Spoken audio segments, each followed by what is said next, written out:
In het Nederlands. Extra Journaal. Vers van de pers. Welkom bij Extra Journaal. Fijn dat u weer kijkt. We hebben het belangrijkste nieuws voor u op een rij gezet. En we beginnen met het bericht dat er nog veel ruimte is voor recycling.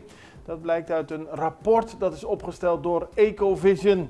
Het rapport is in opdracht van vuilverwerkingsbedrijf Cedicor opgesteld.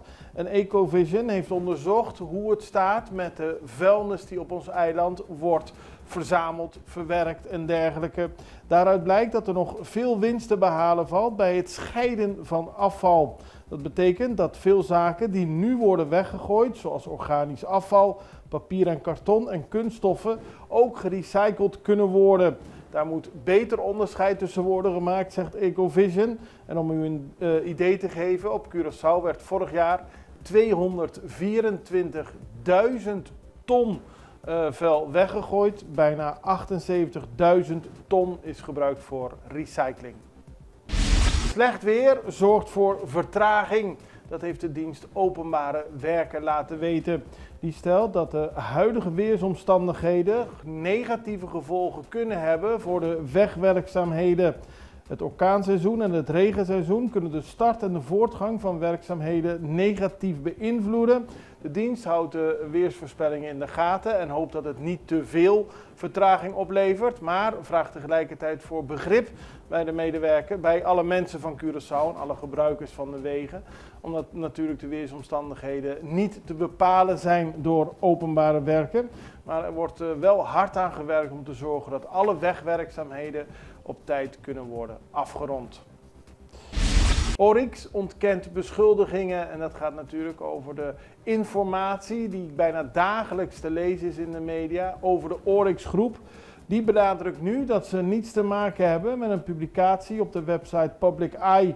De Extra schreef hierover omdat Public Eye verschillende bedrijven noemde die misbruik zouden maken van gebrekkige regelgeving in Afrikaanse landen om op die manier vervuilde en verontreinigde brandstoffen te verkopen.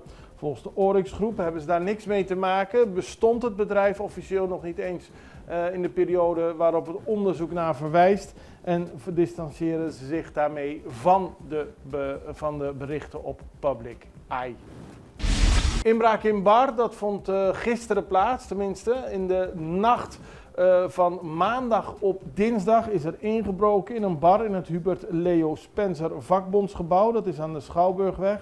De daders hebben een raam ingeslagen en uiteindelijk zijn ze naar binnen gekomen waarbij ze verschillende spullen hebben meegenomen, zoals een televisie, een hoeveelheid drank en andere producten uit de keuken. De politie heeft onderzoek gedaan, vingerafdrukken genomen en is nu bezig om te achterhalen wie verantwoordelijk is voor de inbraak. Onvrede over situatie rond abattoirs, dat heeft Creatour laten weten. Die hebben een vergadering opgeroepen op 13 augustus van 7 tot 9 uur 's avonds bij het voormalig LVV in Kleinkwartier. Omdat ze ontevreden zijn over afspraken die zouden zijn gemaakt voor de abattoirs op Curaçao, maar die niet worden nagekomen. Er zijn veel mooie woorden gevallen over hoe er beter gewerkt kan worden in de verschillende plekken waar vlees wordt verwerkt. Maar die zijn nog steeds niet nagevolgd en daarom wil Creatuur eerst met de leden praten en dan weer om tafel zitten met de regering. Ervaring opdoen in het toerisme, dat hebben 22 jongeren gedaan in deze zomervakantie. Ze hebben inmiddels hun deelnamecertificatie ontvangen. Het gaat over de eerste Youth Tourism Experience.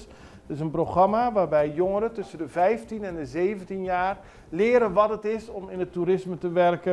Het was een uitgebreid programma en op die manier hoopt men, en ook minister van Economische Ontwikkeling en Toerisme Rui Sandro Seintje, die aanwezig was bij de deelnameuitreiking, hoopt dat hierdoor mensen met meer kennis, inzicht en natuurlijk heel veel zin hebben om in de Curaçaose toerismesector te werken. En dan Veteranendag op Curaçao, die wordt binnenkort gehouden. Op dinsdag 20 augustus vindt die Veteranendag plaats. Dat is een speciale dag, Veteranendag, die in juni in Nederland altijd plaatsvindt. En het gaat om mensen die tijdens hun dienstperiode, die als militair zijn ingezet in oorlogsgebied of tijdens een vredesoperatie. Veel van hen wonen in het Caribisch gebied en daarom is er nu ook op Curaçao een Veteranendag. Die vindt plaats op 20 augustus tussen 2 en 6 uur bij Marinekazerne Suffisant. En via de veteranenvereniging Curaçao kunnen mensen zich aanmelden. We gaan even over naar een break. We zijn zo bij u terug. Extra in Nederland. Van Amsterdam tot Arnhem, van Groningen tot Maastricht, Extra is erbij. Volg Extra Digitaal en blijf op de hoogte van de belangrijkste ontwikkelingen in Nederland. Extra Digitaal is te zien op verschillende platforms en kanalen zoals WhatsApp, YouTube, Facebook, Instagram en ook TikTok. Wilt u ons op de hoogte brengen van een evenement of iets doorgeven? Neem contact op via WhatsApp, e-mail, Facebook of bel gewoon 06 1364 2945. Volg of abonneer je op Extra Digitaal. Klik aan en volg ons.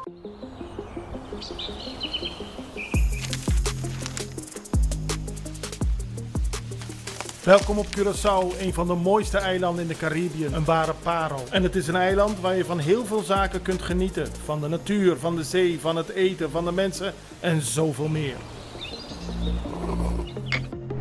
Curaçao is een eiland waar heel veel gebeurt op het gebied van politiek, cultuur, sport en zoveel meer.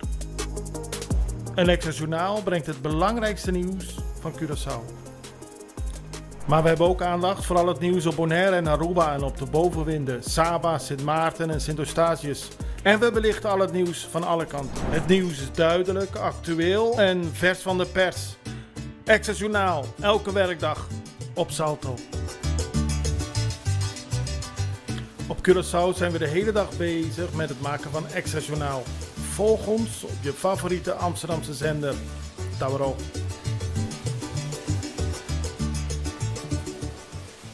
We beginnen op Aruba, want eerder deze week hadden we al aandacht voor boze taxichauffeurs die hun onvrede hebben geuit door in Oranjestad de weg te bezetten. Maar gisteren hebben ze ook de toegangswegen naar de luchthaven vastgezet om op die manier hun onvrede te uiten.